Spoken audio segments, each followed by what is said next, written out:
Fiċ-ċentru ta' matul il-jum tal-Aġenzija Support f'Ħalfar għaddej xogħol ta' modernizzar li mistenni jdum għaddej għal madwar 4 snin.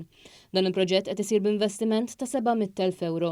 Permezz ta' dan il-proġett se jibbenefikaw 81 persuna b'diżabilità li attendu dan iċ-ċentru. Sissa diġà sar xogħol ta' manutenzjoni u tisbieħ fuq barra kollu taċ-ċentru, kif ukoll fuq l-aperturi u l-kmamar tal-banju u sar installar u unitajiet ġodda tal-arja kkundizzjonata fost oħrajn. Qed jinħoloq spazju dedikat għal apparat ġdid u modern tal-eżerċizzju fiżiku li se jkun aċċessibbli għal persuni li jagħmlu użu mis-siġġu tar-roti.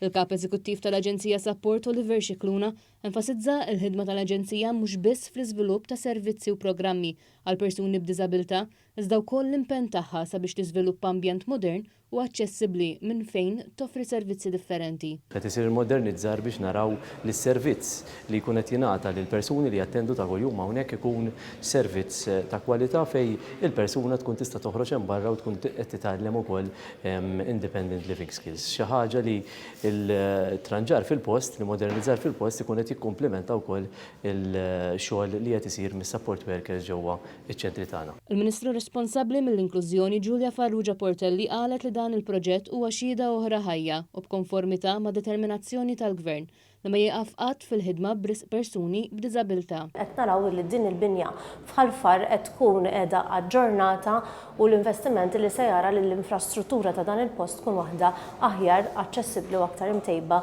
għall klijenti tagħna li jkunu qegħdin hawnhekk.